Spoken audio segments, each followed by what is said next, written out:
ഹരേ രാമ ഹരേ കൃഷ്ണ. എല്ലാവർക്കും നമസ്കാരം. ഈ പറയുന്ന 6 നക്ഷത്രക്കാർക്ക് 2025 വരെ ഭാഗ്യദോഷ സമയമാണ്. ഏതൊരു കാര്യത്തിനും അത്ര ഗുണകരമായ സമയമല്ല. ഇവർക്ക് പല ദോഷഫലങ്ങളും ഉണ്ടാകുവാൻ ഇടയുണ്ട്. എന്നാൽ ഇവയെ എല്ലാം തരണം ചെയ്യുവാൻ ചില പരിഹാര മാർഗങ്ങളുമുണ്ട്. ഇനി ഏതൊക്കെ നക്ഷത്രക്കാർക്കാണ് 2025 വരെ ഈ ഭാഗ്യദോഷ സമയം വന്നെത്തിയിരിക്കുന്നതും ഇവർ ശ്രദ്ധിക്കേണ്ട കാര്യങ്ങൾ എന്തെല്ലാമാണെന്നും നോക്കാം.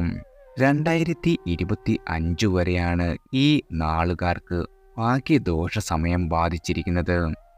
ഇവർ നിങ്ങളുടെ വീട്ടിലോ കുടുംബത്തിലോ ഉണ്ടെങ്കിൽ ഇതിൽ പറയുന്ന പരിഹാര മാർഗങ്ങൾ ചെയ്യുന്നത് വളരെയധികം ഉത്തമമാണ്. 6 നക്ഷത്രക്കാർക്കാണ് ഈ ഭാഗ്യദോഷ സമയം വന്നെത്തിയിരിക്കുന്നത്. ഇവർ ഈ പറയുന്ന പരിഹാര മാർഗങ്ങളെല്ലാം ചെയ്താൽ വളരെയധികം കാര്യമായ ഫലമുണ്ടാകും. ഏതെല്ലാം നക്ഷത്രക്കാർക്കാണ് ഈ ഭാഗ്യദോഷ സമയം ബാധിച്ചിരിക്കുന്നതും അതിനുള്ള പരിഹാരം എന്തൊക്കെയാണ് ചെയ്യേണ്ടതെന്നും പറയാം. ആദ്യത്തെ നക്ഷത്രക്കാർ ചോതിയാണ്. ഇതിൽ ചോതി നക്ഷത്രക്കാർക്ക് ഇവർ മുരടിച്ച് നിന്നു പോകുന്ന ഒരു അവസ്ഥയാണ് ഇപ്പോഴുള്ളത്. നിങ്ങളെക്കാൾ കഴിവില്ലാത്ത ആളുകൾ പോലും ഉയർന്നു പോകുന്ന അവസ്ഥയാണ്. എന്നാൽ നേരെ മറിച്ചാണ് നിങ്ങളുടെ കാര്യം. നിങ്ങളുടെ ജീവിതത്തിൽ നേട്ടമോ സൗഭാഗ്യമോ ഇവർക്ക് വന്നു ചേരുന്നില്ല. പല സ്വപ്നങ്ങളും സ്വപ്നമായി തന്നെ നിലനിൽക്കുന്നു. നിങ്ങൾ ഉത്സാഹിച്ചിറങ്ങുന്ന പല കാര്യങ്ങൾക്കും മുന്നോട്ട് തടസ്സങ്ങൾ എന്ന് തന്നെ പറയാം. പല കാര്യങ്ങളും പാതി വഴിയിൽ നിന്നു പോകുന്ന ഒരു അവസ്ഥയാണ് ചോതി നക്ഷത്രക്കാർക്ക് വന്നെത്തിയിരിക്കുന്നത്. ബിസിനസ്സുകാർക്ക് അനുകൂലമായ സാഹചര്യം ഉണ്ടാകും. ഉദര സംബന്ധമായും ചെവിയുടെ അകത്തുള്ള പാടയ്ക്ക് പ്രശ്നം ഉണ്ടാകുവാനും ഇടയുണ്ട്. കേതുവിൻ്റെ അപഹാരം നടക്കുന്നവരും ജാതകത്തിൽ ശനി ബലമില്ലാത്തവരും പരിഹാരം ചെയ്താൽ വരുന്ന വർഷം വളരെയധികം ഗുണഫലങ്ങൾ ഉണ്ടാകും. ആദിത്യ ശനി കേതു അപഹാരങ്ങൾ നടക്കുന്നവരും പരിഹാരം നോക്കണം. വെള്ളിയും ചോതിയും വന്നാൽ ദേവീ ക്ഷേത്രത്തിൽ പോകുക. ചോതി ചതയം തിരുവാതിര നക്ഷത്രങ്ങളുടെ ദിനത്തിൽ ക്ഷേത്ര ദർശനം നടത്തുക. രാഹുവിനെയും ശുക്രനെയും സർപ്പങ്ങളെയും പ്രീതിപ്പെടുത്തുക. വെള്ള, കറുപ്പ്, ഇളം നീല നിറങ്ങളിലുള്ള വസ്ത്രങ്ങൾ ധരിക്കുക. നിത്യവും ഹനുമാൻ ചാലിസ ചൊല്ലുക. ലക്ഷ്മി ദേവിയെയും അന്നപൂർണേശ്വരിയെയും ആരാധിക്കുക. ഭക്ഷണത്തിൽ പോത്ത്, എരുമ, പശു എന്നിവയൊക്കെയും കഴിവതും ഒഴിവാക്കേണ്ടതാണ്.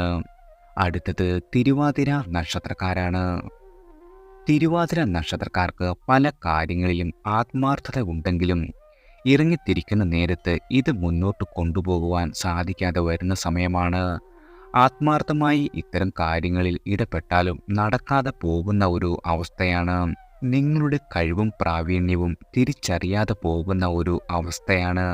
എല്ലാ രീതിയിലും പരിഹാസവും പുച്ഛവുമെല്ലാം ഏറ്റുവാങ്ങേണ്ടി വരുന്ന ഒരു അവസ്ഥയിലൂടെയാണ് നിങ്ങളിപ്പോൾ കടന്നു പോകുന്നത്.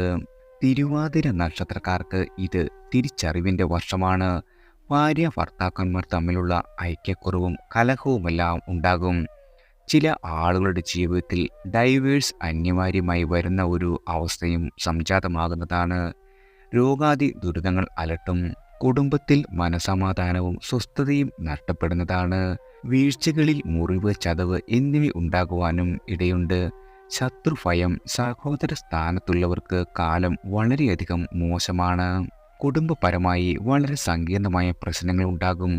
ജീവിത പങ്കാളിക്കോ സന്താനങ്ങൾക്കോ രോഗാദി ദുരിതങ്ങൾ ഉണ്ടാകുവാൻ ഇടയുണ്ട്. വരവിനേക്കാൾ അധികമുള്ള ചെലവ്, അന്യദേശവാസം, മനോദുഃഖം, ഭൂമി നഷ്ടം എന്നിവയ്ക്കും കാരണമാകും. നിങ്ങളുടെ ജാതകത്തിലെ രാഹു കേതു സ്ഥാനം നോക്കി ആവശ്യമായ പരിഹാരം ചെയ്യുന്ന പക്ഷം വർഷ അവസാനം വരുന്ന അതിപരീക്ഷണ രാഹു കേതു മാറ്റം സുഗമമായി നേരിടാൻ സാധിക്കും. ഇപ്പോൾ സൂര്യ ശനി കേതു ദശാപഹാരങ്ങൾ നടക്കുന്നവർക്കും പരിഹാരങ്ങൾ അനിവാര്യമാണ്. പൊതുവിൽ രാഹു പൂജ ചെയ്യുന്നത് നന്നായിരിക്കും. മൃത്യുഞ്ജയ മന്ത്രം ചൊല്ലുന്നതും അർച്ചന ഹോമം കഴിപ്പിക്കുന്നതും രക്ഷ നൽകുന്നതാണ്. മഹാദേവന് പുറമെ ഗണേശ ഭഗവാൻ, സർപ്പദൈവങ്ങൾക്കും പൂജകൾ വേണ്ടിവരും. തിരുവാതിര, ചോതി, ചതയം നക്ഷത്ര ദിവസങ്ങളിൽ ഉറപ്പായും കാവുകളിൽ വഴിപാട് നടത്തുക. ഒന്നെങ്കിൽ കുടുംബക്ഷേത്രത്തിലെ കാവിൽ, അതല്ലെങ്കിൽ താമസ സ്ഥലത്തിനടുത്തുള്ള സർപ്പദൈവങ്ങൾക്ക് കഴിയുന്ന പോലെ അഭിഷേകങ്ങൾ നടത്തുക. രാഹുവിന് പുറമെ ബുധപ്രീതിയും വരുത്തുക. പണം കൊടുത്തുകൊണ്ടുള്ള അന്നദാനം, ജീവകാരുണ്യ പ്രവൃത്തികൾ ഒഴിവാക്കി നേരിട്ട് ഇവയെല്ലാം ചെയ്യാൻ ശ്രമിക്കുന്നത് ഉത്തമമാണ്. അടുത്തത് കാർത്തിക നക്ഷത്രക്കാരാണ്. കാർത്തിക നക്ഷത്രക്കാർക്ക് എല്ലാം ഉണ്ടെങ്കിലും ഒന്നുമില്ലാത്ത അവസ്ഥ തന്നെയാണെന്ന് പറയാം. പുറത്തുനിന്ന് നോക്കുമ്പോൾ ഭാഗ്യം എന്ന് തോന്നാം, എന്നാൽ ഇതാകില്ല വാസ്തവത്തിലുള്ള നിങ്ങളുടെ അവസ്ഥ. കഷ്ടപ്പാടും അധ്വാനവും മാത്രം ബാക്കി നിൽക്കും. അർഹിച്ച രീതിയിലുള്ള ഒരു രീതിയിലും ഫലം ലഭിക്കാതിരിക്കുക. ഏത് കാര്യത്തിനിറങ്ങിയാലും തടസ്സങ്ങൾ മാത്രമാണ്. നിങ്ങൾക്ക് കഷ്ടപ്പാട് മാത്രമല്ല, വളരെയധികം ദുരിതങ്ങളും വന്നെത്തുന്നു. നിങ്ങൾക്ക് അന്യസ്ത്രീ ബന്ധം വഴി ധനനഷ്ടം, മാനഹാനി എന്നിവ വരുന്ന അവസരങ്ങളുണ്ടാകും. വിലപിടിപ്പുള്ള ഡോക്യുമെന്റുകൾ ഭദ്രമായി സൂക്ഷിച്ചില്ലെങ്കിൽ ഇവയെല്ലാം നഷ്ടപ്പെടുവാൻ ഇടയുണ്ട്. നിങ്ങളുടെ അമിതമായ ആത്മവിശ്വാസം ഗുണത്തെക്കാൾ ഏറെ ദോഷം ചെയ്യുന്ന സാഹചര്യങ്ങളുണ്ടാകും. അനാവശ്യമായ ചെലവുകൾ പെരുകും. എല്ലാ രീതിയിലും മാനസിക വിഭ്രാന്തി കൂടുന്ന ഒരു സമയമാണ്. തൊഴിൽ ഇടങ്ങളിൽ സ്ഥാനചലനമുണ്ടാകാം.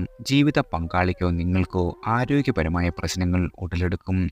ബുദ്ധിപൂർവമായ പെരുമാറ്റം സർവരുടെയും ആദരത്തിന് കാരണമാവുകയും ചെയ്യുന്നതാണ്. കാർത്തിക നക്ഷത്രക്കാർക്ക് ഈ വർഷം തൊഴിൽ സംബന്ധമായി വളരെയധികം ഗുണഫലങ്ങൾ ഉണ്ടാകുവാൻ ഇടയുണ്ട്. ഈ വർഷം തൊഴിൽ സംബന്ധമായി വളരെയധികം ഗുണഫലങ്ങൾ ഉണ്ടാകുവാൻ സാധ്യതയുണ്ട്. ദശ അപഹാരം നോക്കി പരിഹാരം ചെയ്താൽ ഗുണഫലങ്ങൾ ഇരട്ടിക്കും എന്ന് മാത്രമല്ല, മറ്റു തടസ്സങ്ങൾ ഇല്ല എന്നുറപ്പിക്കുന്നതിന് വലിയ വിജയങ്ങൾക്ക് കാരണമാകുകയും ചെയ്യും. ചൊവ്വ, ബുധൻ, വ്യാഴം ദശ അപഹാരങ്ങൾ നടക്കുന്നവർ പരിഹാരം അനുഷ്ഠിക്കേണ്ടതാണ്. കാർത്തിക നക്ഷത്രക്കാർ ദിവസേന ശിവക്ഷേത്ര ദർശനം നടത്തി ശിവപുരാണം വായിക്കുന്നത് സൽഫലങ്ങൾ ഉണ്ടാകുവാൻ ഉപകരിക്കും. ദിനവും രാവിലെ സൂര്യഭഗവാനെ തൊഴുന്നതും ആദിത്യ ഹൃദയ മന്ത്രം ചൊല്ലുന്നതും വളരെയധികം ഗുണകരമാണ്. മാസത്തിൽ 1 വീതം മൃത്യുഞ്ജയ ഹോമം നടത്തുന്നതും ഗുണഫലങ്ങൾ വർദ്ധിപ്പിക്കും. ഉത്രം, ഉത്രാടം, കാർത്തിക ദിവസങ്ങൾ ശിവക്ഷേത്ര ദർശനം ഗുണം ചെയ്യും. ഞായറാഴ്ച കാർത്തിക വന്നാൽ നിശ്ചയമായും സൂര്യ പൊങ്കാല സമർപ്പിക്കുന്നത് വളരെയധികം വലിയ മാറ്റങ്ങൾ നിങ്ങളുടെ ജീവിതത്തിൽ സമ്മാനിക്കുന്നതാണ്. കാർത്തിക നക്ഷത്രത്തിന്റെ ആദ്യ പാദത്തിൽ ജനിച്ചവർ സുബ്രഹ്മണ്യ സ്വാമിയെയും ഭജിക്കണം. അടുത്തത് മകയിരം നക്ഷത്രക്കാരാണ്. മകയിരം നക്ഷത്രക്കാർക്ക് ആർക്കോ വേണ്ടി ജീവിക്കുന്ന ഒരു അവസ്ഥയിലൂടെയാണ് നിങ്ങൾ കടന്നു പോകുന്നത്. തൊടുന്നതെല്ലാം തിരിഞ്ഞു കുത്തുന്ന ഒരു അവസ്ഥയാണ്. പലരെയും സഹായിക്കുവാൻ പോയി അവരിൽ നിന്നുമെല്ലാം കുറ്റപ്പെടുത്തലുകൾ കേൾക്കേണ്ടി വരുന്ന ഒരു അവസ്ഥയാണ്. അടുത്ത ആളുകൾ പോലും നിങ്ങളിൽ നിന്നും അകന്നു മാറുന്നതായി തോന്നാം. നിങ്ങളുടെ പിതാവിനോ പിതൃബന്ധുക്കൾക്കോ അരിഷ്ടതയും കഷ്ടതയും ഉണ്ടാകും. തൊഴിലിൽ സ്ഥാനനഷ്ടം സംഭവിക്കുവാൻ ഇടയുണ്ട്. ചിലർക്ക് ജോലിയിൽ സ്ഥലം മാറ്റമോ സ്ഥാനക്കയറ്റമോ ഉണ്ടാകാം. അനാവശ്യമായ കൂട്ടുകെട്ടുകൾ വഴി അപവാദം കേൾക്കേണ്ട ഒരു സാഹചര്യമുണ്ടാകും. ധനസംബന്ധമായി കേസ് വഴക്കുകൾ ഉണ്ടാകുവാനിടയുണ്ട്. അലർജി, ചുമ തുടങ്ങിയ അസുഖങ്ങൾ ഉള്ള ആളുകൾ വളരെയധികം ജാഗ്രത പാലിക്കേണ്ട ഒരു സമയമാണ്. ഈ വർഷം വ്യക്തിപരമായോ തൊഴിൽപരമായോ ശത്രുത തിരിച്ചറിഞ്ഞാൽ അതനുസരിച്ചുള്ള കർമ്മങ്ങൾ, പരിഹാരങ്ങൾ എന്നിവ അനുഷ്ഠിച്ചാൽ ജീവിതത്തിൽ എല്ലാവിധ കാര്യങ്ങളും സുഗമമാകും. ജീവിതത്തിൽ വലിയ ഉയർച്ച നേടുവാനും നിങ്ങൾക്ക് സാധിക്കുന്നതാണ്. ബുധ, വ്യാഴ, ശുക്ര ദശാപഹാരങ്ങൾ നടക്കുന്ന ആളുകൾ പരിഹാരങ്ങൾ ചെയ്യാത്ത പക്ഷം വലിയ ദുരിതങ്ങൾ ഉണ്ടാകുവാനിടവരും. ജാതകത്തിൽ കുജദോഷം ഉണ്ടെങ്കിൽ അവരും പരിഹാരം അനുഷ്ഠിക്കേണ്ടി വരുന്നതാണ്. ചൊവ്വാഴ്ച വ്രതം, സുബ്രഹ്മണ്യ ഭജനമൊക്കെയും പൊതുപരിഹാരങ്ങൾ ആകുന്നു. മകയിരം, ചിത്തിര, അവിട്ടം നക്ഷത്ര ദിവസങ്ങളിൽ ക്ഷേത്ര ദർശനം മുടക്കാതിരിക്കുക. ഇടവ രാശിക്കാർ ശ്രീകൃഷ്ണ ഭഗവാനെയും മിഥുന രാശിക്കാർ മഹാവിഷ്ണുവിനെയും പ്രീതിപ്പെടുത്തേണ്ടതുണ്ട്. മകയിരം ചൊവ്വ വന്നാൽ അംഗരാജ പൂജ നടത്തുക. മകയിരം ബുധനാഴ്ച വന്നാൽ സിദ്ധയോഗമാകുന്നു. അന്നേ ദിവസം ജനിച്ചവർക്ക് സിദ്ധയോഗം ഉണ്ടാക്കുകയും ചെയ്യും. കഴിവതും മകയിരം നക്ഷത്രക്കാർ അന്നേ ദിവസം ക്ഷേത്ര ദർശനം നടത്തുക. നവഗ്രഹങ്ങളിൽ ഇടവ രാശിക്കാർ ശുക്രനെയും മിഥുനം രാശിക്കാർ ബുധനെയും പ്രീതിപ്പെടുത്തേണ്ടതാണ്. അടുത്തത് രോഹിണി നക്ഷത്രക്കാരാണ്. രോഹിണി നക്ഷത്രക്കാർക്ക് കപ്പിനും ചുണ്ടിനും ഇടയിൽ നഷ്ടപ്പെടുന്ന ഒരു അവസ്ഥ തന്നെയെന്ന് പറയാം. പലതിനും മുന്നിട്ടിറങ്ങിയെങ്കിലും ഇവയൊന്നും നടക്കാത്ത ഒരു അവസ്ഥയാണ്. ഏത് കാര്യത്തിനും തടസ്സങ്ങളും ബുദ്ധിമുട്ടുകളും ഉണ്ടാകുന്ന ഒരു അവസ്ഥയിലൂടെയാണ് നിങ്ങളിപ്പോൾ കടന്നു പോകുന്നത്. ഭാഗ്യദോഷവും മുടക്കങ്ങളും വിഘ്നങ്ങളും തടസ്സങ്ങളുമെല്ലാം ഉണ്ടാകുന്ന ഒരു സമയമാണ്. സാമ്പത്തികമായി വളരെയധികം ബുദ്ധിമുട്ട് നേരിട്ട് പോരുന്നു. വാഹനങ്ങൾ ഉപയോഗിക്കുന്ന ആളുകൾ വളരെയധികം ശ്രദ്ധിക്കേണ്ട ഒരു സമയമാണ്. മുറിവ്, ചതവ്, ഒടിവ് എന്നിവയെല്ലാം ഉണ്ടാകുവാൻ ഇടയുണ്ട്. കൊളസ്ട്രോൾ, പ്രമേഹം എന്നിവ ഉള്ള ആളുകൾ ഭക്ഷണക്രമത്തിൽ വളരെയധികം ശ്രദ്ധ ചെലുത്തേണ്ട ഒരു സമയം കൂടിയാണ്. അനാവശ്യമായ കൂട്ടുകെട്ടുകളെല്ലാം നിങ്ങൾ ഒഴിവാക്കണം. വളരെയധികം ജാഗ്രത പാലിക്കേണ്ട ഒരു സമയമാണ്. സ്ത്രീകൾ മൂലം മാനഹാനി, ധനനഷ്ടം എന്നിവയെല്ലാം വന്നു ചേരും. ദമ്പതികൾ തമ്മിൽ അഭിപ്രായ വ്യത്യാസങ്ങൾ ഉണ്ടാവുകയും പരസ്പര ധാരണയോടുകൂടി പിരിയുവാനും തീരുമാനിക്കും. കുടുംബക്ലേശം, സർവ്വകാര്യവിഘ്നം, തൊഴിലിൽ ക്ലേശം എന്നിവ വർദ്ധിക്കും. കുടുംബത്തിൽ സഹോദരന്മാർ തമ്മിൽ കലഹം, വസ്തു തർക്കം എന്നിവ നടക്കുവാൻ സാധ്യതയുണ്ട്. ചിലർക്ക് വിദേശ യാത്ര, വാസം, ജോലി എന്നിവയെല്ലാം അനുഭവത്തിൽ വരുന്നതാണ്. ഈ വർഷം സുഗമമായി കടന്നു പോകുവാൻ ശനിയുടെയും ചന്ദ്രൻ്റെയും സ്ഥാനം നോക്കി പരിഹാരം ചെയ്യുന്നത് അനിവാര്യമാണ്. ശനി, രാഹു, കേതു ദശാപഹാരമോ അതുമല്ലെങ്കിൽ അന്തർദശാപഹാരമോ നടക്കുന്നവർക്കും പരിഹാരങ്ങൾ അത്യാവശ്യമാണ്. പൗർണമിക്ക് ചന്ദ്രഭഗവാനെ തൊഴുന്നതും തിങ്കളാഴ്ച ദിവസം പൊങ്കാല അനുഷ്ഠിക്കുന്നതും ദുരിതങ്ങളെല്ലാം കടന്നു കിട്ടുവാൻ സഹായിക്കും. ദുർഗ, ശിവപാർവതി ക്ഷേത്രത്തിൽ തൊഴുന്നതും ഗുണകരമാണ്. ദശാപഹാരത്തിന് പുറമെ അതിനനുസരിച്ച് അഭിഷേകങ്ങൾ നടത്തുന്നതും ഗുണകരമാണ്. തിങ്കളാഴ്ച വ്രതം വെളുത്ത ഭക്ഷണ പദാർത്ഥങ്ങൾ, അതായത് അരി, പാൽ, ആഹാരം ദാനം ചെയ്യുന്നതും ഗുണകരമായി തീരും. രോഹിണി, അത്തം, തിരുവോണം നക്ഷത്ര ദിവസങ്ങളിൽ ക്ഷേത്ര ദർശനം നടത്തുക.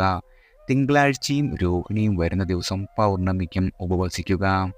പൗർണമിക്ക് ദുർഗാദേവിയെയും അമാവാസിക്ക് ശ്രീ ഭദ്രകാളിയെയും വണങ്ങുക. ചന്ദ്രനും ശുക്രനും പ്രത്യേക പൂജകൾ നടത്തുന്നത് വലിയ മാറ്റങ്ങൾ സമ്മാനിക്കും. ശനിദശാകാലത്ത് പൂർണ്ണമായും സസ്യാഹാരം കഴിക്കുന്നത് ശനി അനുകൂലമാക്കുവാൻ സഹായിക്കുന്നതാണ്.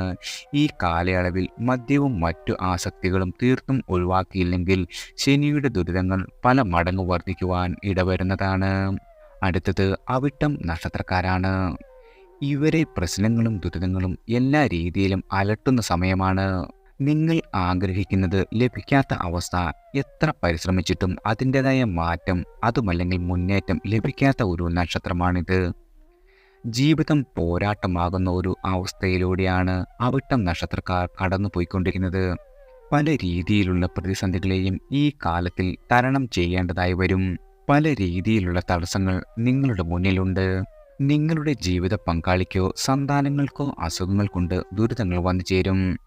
എപ്പോഴും യാത്രകൾ ചെയ്യേണ്ടി വരികയും അപകടങ്ങൾ ഉണ്ടാകുകയും ചെയ്യുവാൻ സാധ്യതയുണ്ട്. വിദ്യാർത്ഥികളിൽ അലസത ഉണ്ടാകുവാനും പരീക്ഷകളിൽ പരാജയപ്പെടുവാനും ഇടയുണ്ട്. സ്ത്രീകൾ മൂലം അപവാദം കേൾക്കേണ്ടി വരും. അനാവശ്യമായ വാക്കു തർക്കങ്ങളിൽ കേസു വഴക്കുകൾക്ക് വഴിമാറും. രാഷ്ട്രീയത്തിൽ പ്രവർത്തിക്കുന്ന ആളുകളുടെ പേരും പ്രശസ്തിയും നഷ്ടപ്പെടുവാനും ഇടവരുന്നതാണ്. നിങ്ങളുടെ സ്വത്തുക്കളിൽ നഷ്ടം സംഭവിക്കുവാനോ കേസുകൾ ഉണ്ടാകുവാനോ ഇടയുണ്ട്. ശരീര സുഖക്കുറവ്, ധനഹാനി, ബന്ധുജനങ്ങളുമായി ശത്രുത, തൊഴിലിൽ പ്രശ്നങ്ങളും ഉണ്ടാകും. വാഹനം ഓടിക്കുന്നവർ ജാഗ്രത പാലിച്ചില്ലെങ്കിൽ അപകടങ്ങൾ ഉണ്ടാകുവാൻ വളരെയധികം ഇടയുണ്ട്. നിങ്ങൾക്ക് 7 ശനി കാലമായാൽ അതനുസരിച്ച് പരിഹാരം ചെയ്തു കഴിഞ്ഞാൽ ഗുണഫലങ്ങൾ ഇരട്ടിക്കും. നിത്യവും ഹനുമാൻ ചാലിസ ചൊല്ലുക. ബുധ, വ്യാഴം, ശുക്ര ദശാപഹാരങ്ങൾ നടക്കുന്ന ആളുകൾ പരിഹാരം അനുഷ്ഠിക്കേണ്ടതായി വരും. അവിട്ടം, മകയിരം, ചിത്തിര ദിനങ്ങളിൽ ക്ഷേത്ര ദർശനം ഉത്തമമാണ്. ഗണേശ, ശ്രീ പാർവതി, മഹാവിഷ്ണു ക്ഷേത്രങ്ങൾ വ്രതസഹിതം സന്ദർശിക്കുക. ബുധനെയും ശനിയെയും പ്രീതിപ്പെടുത്തുക. ശനിയാഴ്ച ദിവസങ്ങളിൽ ഉപവാസം അനുഷ്ഠിക്കുന്നതും വളരെയധികം ഉത്തമമാണ്. എല്ലാവർക്കും ഭഗവാന്റെ അനുഗ്രഹവും കടാക്ഷവും ഈശ്വരനാമത്താൽ വന്നു ചേരട്ടെ.